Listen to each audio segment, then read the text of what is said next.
ท่านสาธุชนวันหยุดนะวันนี้นะแล้วก็วันนี้เป็นวันเสียประจำเดือนญาติโยมเดือนเก้านี่เสีย2 วัน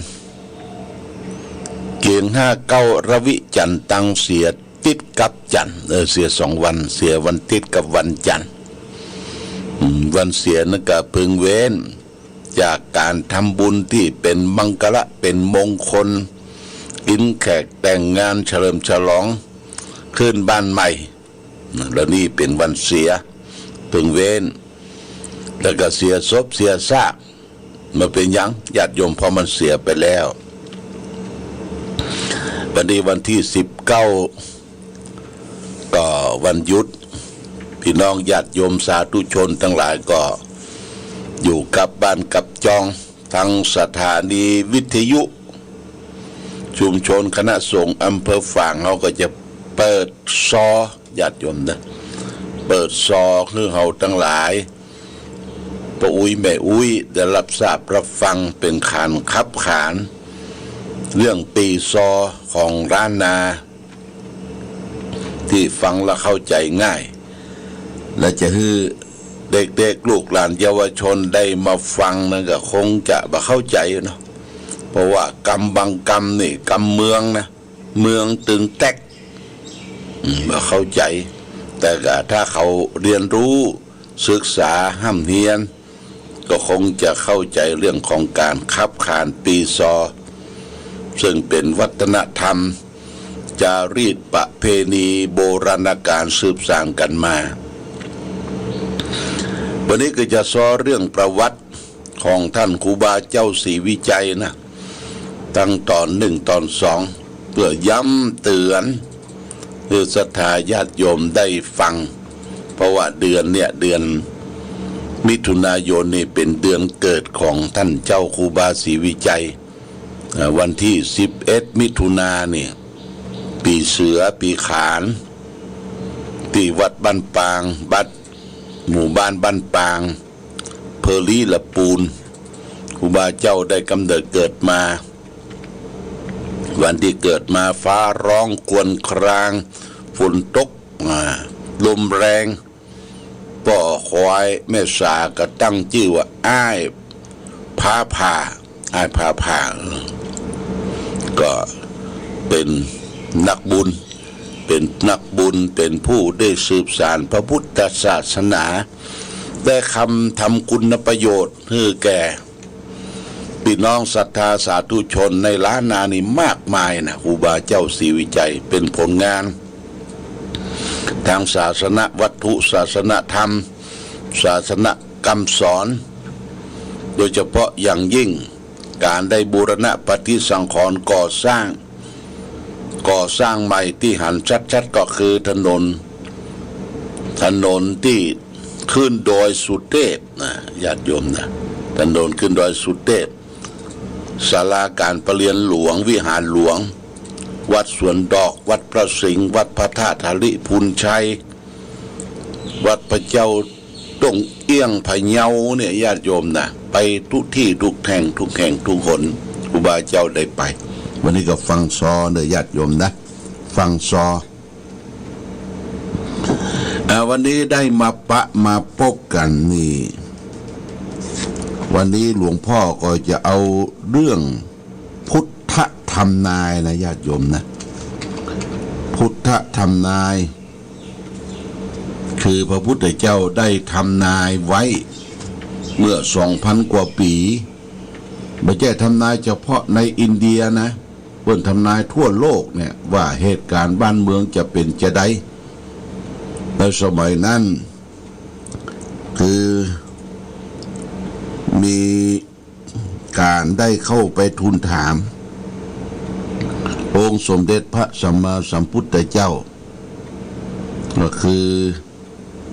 พระเจ้าจันทปฏิโกศลนะ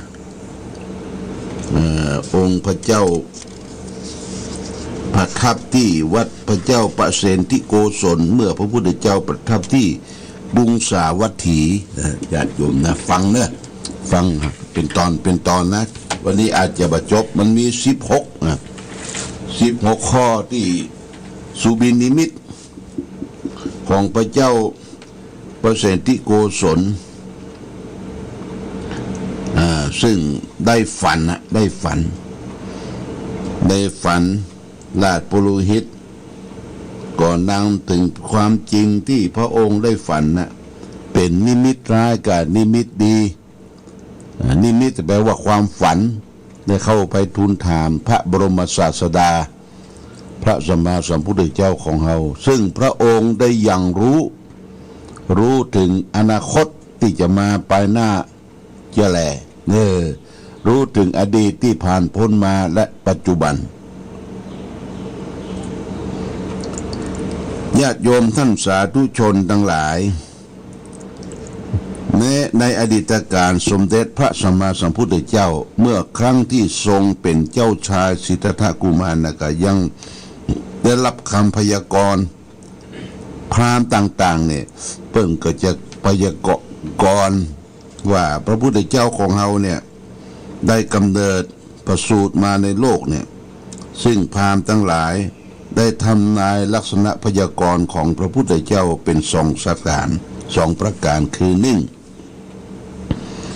พระกุมารนี้ถ้าอยู่ครองคฤหัสถ์อยากได้เป็นพระเจ้าจักรพรรดิราชสองถ้าเสด็จออกบวชจะได้ผู้ตรัสรู้เป็นพระสัมมาสัมพุทธเจ้าเป็นศาสดาเอกของโลกในการต่อมาเจ้าชายสิทธัตถะก็ได้เสด็จออกทรงผนวดออกบวชและบำเพ็ญจนได้ตรัสรู้พระสัมมาสัพพัญญูตญาณเป็นพระสัมมาสัมพุทธเจ้าตามที่พราหมณ์ได้กราบทูลทำนายไว้คันได้ตรัสรู้อมตะธรรมแล้วพระพุทธเจ้าก็เสด็จจาริกไปแสดงธรรมโปรดเวนยชนจนมีสาวกเป็นจำนวนมากยอมตนเข้ามาประพฤติปฏิบัติตามหลักธรรมคำสอน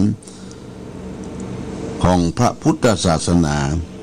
มีความมั่นคงและแผ่ขยายออกไปสู่อาณาอารยประเทศสมัยหนึ่งพระสัมมาสัมพุทธเจ้าประทับอยู่ที่วัดพระเชตวันมหาวิหารเมืองสาวัตถีได้ตรัสปรารภถึงเรื่องของพระเจ้าประเสนทิโกศลกษัตริย์ผู้ครองเมืองสาวัตถีว่าในราตรีหนึ่ง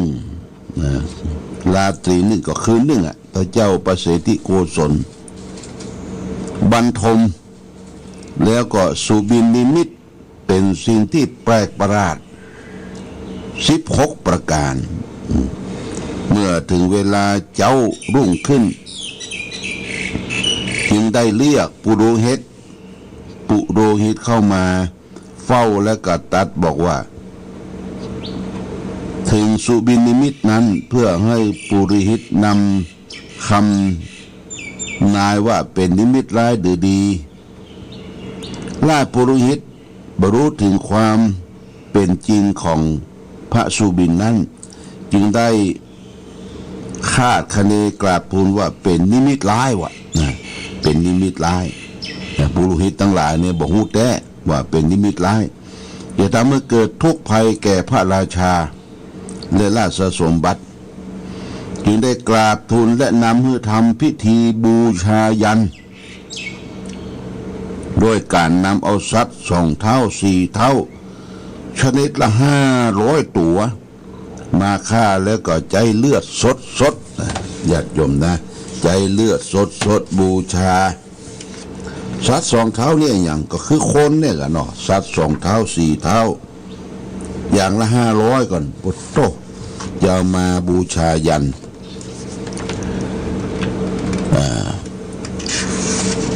บูชายันเส้นบวงสรวงบูชายันเทพเจ้าจึงจะบันดาลเคราะห์ร้ายให้กลายเป็นดีที่มีความสุขสำราญพร้อมแต่มีความปลอดภัยอย่างแน่แท้นี่แต่ว่าคราวนั้นปรากฏว่าสถานที่พระราชวัง เสียงอึกกระทึกคึกโครมการร้องไห้เศร้าโศกทั้งคนและสัตว์ดังอึ้งไปทั่วบริเวณนั้นทำให้เกิดความชุลมุนวุ่นวายขึ้นพระนางมัลลิกาเทวีพระมเหสีของพระเจ้าประเสนทิโกศลจึงได้กาทราบเรื่องราวแล้วจึงได้เข้ามาเฝ้าพระสาวามีกราบทูลขอพระราชานุญาตให้พระองค์ทรงปล่อยคนและสัตว์ทั้งหลายที่จะนำมาบูชานั้นและให้กราบทูลแนะนำพระเจ้าประเสนทิโกศลเนี่ยเข้าไปเฝ้าพระพุทธเจ้า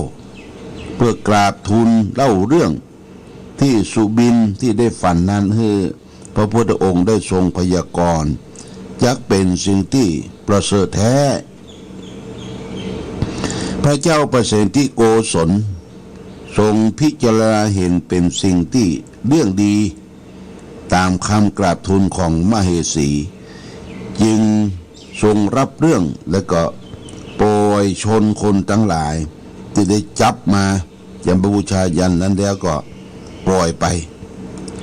แล้วก็พานางมลิกาเข้าไปสู่วัดเชตวันมหาวิหารเข้าไปเฝ้าพระสัมมาสัมพุทธเจ้าแล้วอภิวาทวันตา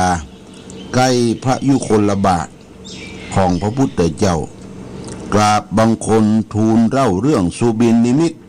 ที่บังเกิดขึ้นทั้ง16ประการเนี่ยให้พระพุทธเจ้าได้สดับสมเด็จพระสัมมาสัมพุทธเจ้าสดับพระสุบินนิมิตทั้ง16ข้อของพระเจ้าประเสนทิโกศลแล้วก็ได้ตัดทำนายพระสุบินนิมิตคือความฝันทั้ง16ข้อไปตามลำดับซึ่งมีเนื้อหาเนื้อความดังต่อไปนี้นะญาติโยมนะความฝันที่1สุบินนิมิตที่1ฝันว่าโคทึกทั้ง5โคทึกทั้ง4เนี่ยโคทึกกับโคตัวผู้นะตัวผู้ตัวใหญ่โคทึกเนี่ยทั้ง4จรดีเข้าชนกันญาติโยมจรดีเข้าชนกันไผเป็นไผบัวนะครับนะโค4ตัวนี่นะวัว4ตัวเนี่ยเข้าชนกันข้อ1เนี่ยพระเจ้าประเสนทิโกศลทรงสุบินนิมิตหันว่าโค4ตัวซึ่งเป็นโคทึกมีพลังมากยิ่งได้วิ่งเข้ามาจากทิศทั้ง4มุ่งหน้าเข้ามาหากันเหมือนจะเข้าคิดห้ำหันกันฮือพินาศไปแต่เมื่อโคทึกทั้ง4วิ่งเข้ามาใกล้กันแล้วก็หันหน้าเหลียวหลังกับวิ่งหนีตีจากกันไปโทรทิศละทางโดยบ่ใส่ใจว่าจะเกิดอย่างขึ้นการข้างว่าข้างหลังมันเป็นจะใดนี่จะมาจนกันละเราจะมาจนกันนี่กับหยุดกึกเนี่ยหยุดกึกก็หันหน้าหนีไปคนละทิศละทางพระสัมมาสัมพุทธเจ้าของเราทรงทำนายว่าในการปลายหน้านี่นะเมื่อถึงฤดูฝนเมฆฝนตั้งเข้าขึ้นจะทำให้ท้องฟ้ามืดมั่วมืดทั่วทุกทิศเป็นเสมือนฝนจะตกกระหน่ำลงมาอย่างนักอย่างมากขณะนั้นลมพายุก็กระหน่ำเอาพัดเอาเมฆฝนเหล่านั้นเคลื่อนย้ายหายไปกับลมพายุนั่นเองก็ทำให้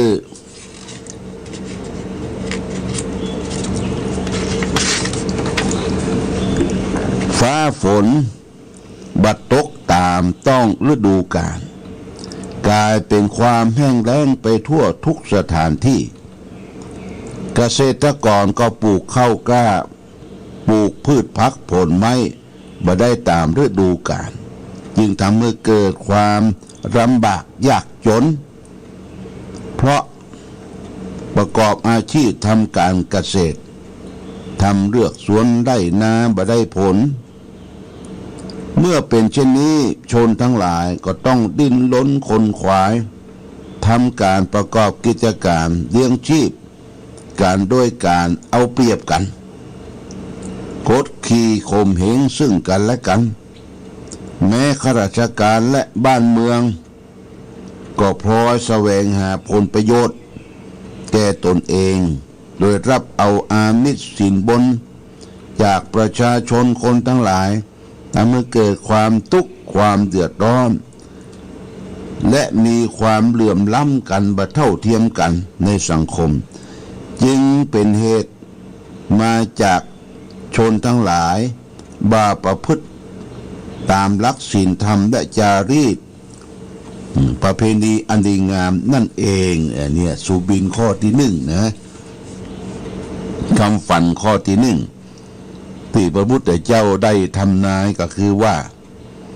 ฝนบางทีมันตั้งเขาญาติโยมมืดนะมืดตั้งเขามาซ้ำมีลมปัดกระจัดกระจายบัดตกสะกำทำให้บ้านเมืองแห้งแล้งแข้งขอดต่อน้ำทำการเกษตรนะนี่พระพุทธเจ้าทำลายข้อที่1นะที่โคมันจะจนกันระบาดจนกันสะกำนะฝนบัดตกต้องตามฤดูกาลมีฝนแรงแห้งขอดและข้าราชการบ้านเมืองผู้ใหญ่ก็เอา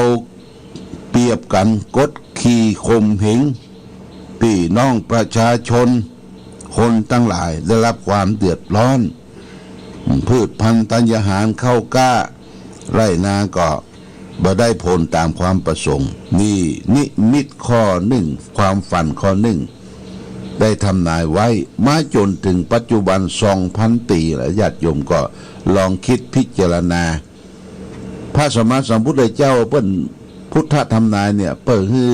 มนุษย์โลกเอาได้หู้นะทั่วโลกนะไม่ใช่จำเพาะในประเทศไทยทั่วโลกเนี่ยพระพุทธเจ้านะเป็นศาสดาเอกของโลกเอานี่ข้อที่1ฝันว่าโคทึกวิ่งมาจากทิศทั้ง4จะจนกันอยู่ปลำปล่อญาติโยมแต่ก็ว่ายหายหน้าออกไป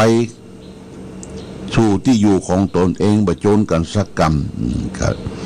ก็ได้ทำนายไว้แล้วนะต่อไปสุบินนิมิตข้อที่2คือพระเจ้าประเสนทิโกศลท่านได้ฝันไว้ว่าต้นไม้ออกผลตั้งแต่ต้นยังเยาว์ยังน้อยเขาก็ลองฟังมันเป็นจะได้ข้อ2นี่ของสุบินนิมิตหันว่าต้นไม้น้อยๆเล็กๆเพิ่งจะงอกขึ้นมาได้บ่นานเติบโตขึ้นโดยการที่บ่สมควรเลยที่สามารถผลิดอกออกผลได้อย่างน่าอัศจรรย์แม้ต้นไม้ทั้งหลายที่ขึ้นอยู่ตามหมู่บ้านทุ่งนาและป่ากว้างก็ได้ผลิดอกออกผลเช่นเดียวกันไปทั่วทุกหนทุกแห่งเนี่ยพระพุทธเจ้าได้ทำนายว่าในกาลภายหน้านั้นหญิงสาวทั้งหลายเป็นผู้มากด้วยกามราคะจริตประพฤติผิดศีล5มีจิตใจโลเลรักง่ายนายเร็วนิรักกับชายและมีเพศสัมพันธ์กันตั้งแต่เยาว์วัยทั้งหลงในการมกมุ่นอยู่ในกามารมณ์เป็นจนเป็นทำให้เกิดการศึกษาเล่าเรียนเสียอนาคตเช่นว่าตั้งครรภ์ในขณะที่กำลังศึกษาอยู่หรือตั้งครรภ์ก่อนแต่งงานซึ่งเป็นวิสัยของบุคคลที่บ่พึงระวังระเบียบกฎเกณฑ์แห่งการดำเนินชีวิตเมื่อมีวิถีชีวิตขาดหลักเกณฑ์อย่างนี้จึงทำให้เกิดชีวิตของตนในสังคมยุคปัจจุบันเนี่ยมีความซับซ้อนวุ่นวายในเรื่องคนรักคู่ครองมากยิ่งขึ้นญาติโยมนะมากยิ่งขึ้นเพิ่นก็บอกว่าสุบินนิมิตข้อที่2เนี่ยว่าต้นไม้น้อยต้นไม้แคระ ออกลูกออกดอกออกผลว่าญาติโยมพระพุทธเจ้าก็ทำนายว่าต่อไปหน้าหญิงหรือแม่หญิงน้อยยังบัดนั้นเป็นสาวเป็นแท่เตื้อก็มีการสมสู้กันการรักฮักสวัสดกันมีแฟนบางทีก็มีแฟนก่อนที่จะบรรจบการศึกษาไปห้ามไปเฮียงกับมีต้องมีแฟนเนี่ยสับสนโอรมันตั้งครรภ์ในขณะที่กำลังศึกษาอยู่นี่ในชีวิตการดำชีวิตกับขาดหลักเกณฑ์ที่ดีจึงทำให้เกิดชีวิตของคนในสังคมปัจจุบันมีแต่ความสับสนวุ่นวายญาติโยมนะอันนี้ก็เหตุเกิดขึ้นว่าปลายหน้าจะแลเนี่ย 2,000 กว่าปีละญาติโยมเป็นพุทธธรรมนายขององค์สมเด็จพระสัมมาสัมพุทธเจ้าวันนี้ได้2คำทำนายเนี่ย2ข้อเนี่ยญาติโยมเนี่ยข้อหนึ่งก็เรียกว่าโคทึกอย่าเข้ามาโจรกันว่ายหนีกันอันนี้ก็บอกว่าฝนบัดตกต้องตามฤดูกาลและทำนายข้อที่2ต้นไม้ออกผลตั้งแต่ยังเยาว์ยังน้อยๆก็ทำนายว่าปลายหน้าเนี่ยหญิงสุภาพสตรีก็จะแต่งงานสมสู่กับใจเนี่ยตั้งแต่น้อยๆล่ะญาติโยมนะมีต้องก่อนกำหนดจบการศึกษาเป็นภาระของพ่อของแม่อันนี้ทำนายข้อที่2เป็นสับสนวุ่นวายในสังคมปัจจุบันเอาละแล้วก็เราก็เอาไว้2ข้อก่อนเนาะญาติโยมมี16ข้อกันเนี่ยวันพรุ่งนี้จะเอาแม่โคเท่าขอนมลูกกินเนี่ยวันพรุ่งนี้นะแล้วก็ใจลูกโคไถนาแทนโคงานนี่เราก็ลองมาฟังว่ามันเป็นจะใดอันนี้ฟังแล้วคิดเนี่ยญาติโยม 2,000 กว่าปีนะพุทธเจ้าทำนายไว้เราก็ยังเอามาใช้ในชีวิตประจำวันได้เอาละวันนี้ญาติโยมก่อนจากกันขออนุโมทนาสาธุเนอวันพุธวันฮือนี่ก็วันที่21-22นี่จะเป็นงานประเพณีบวงสรวงวงวิญญาณของพระเจ้าฝาง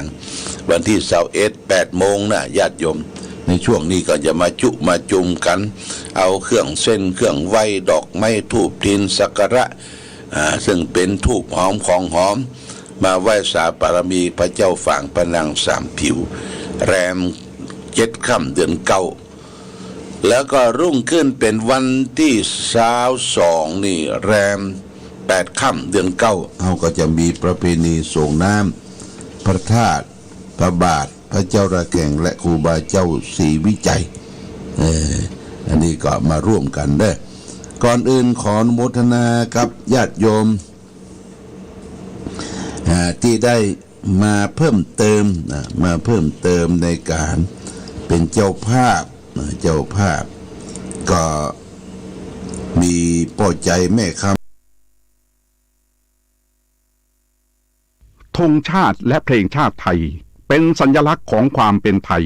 เราจงร่วมใจยืนตรงเคารพธงชาติด้วยความภาคภูมิใจในเอกราชและความเสียสละของบรรพบุรุษไทย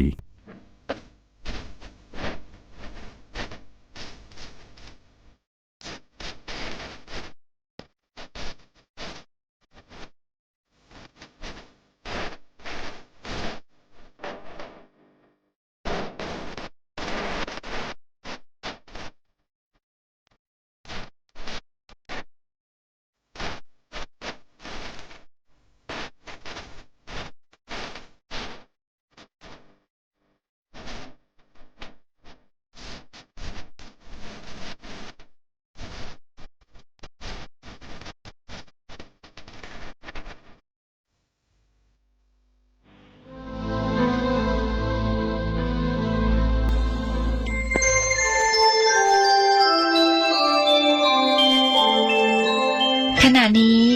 ท่านกำลังฟังสถานีวิทยุกระจายเสียง FM 104.5 เมกะเฮิรตซ์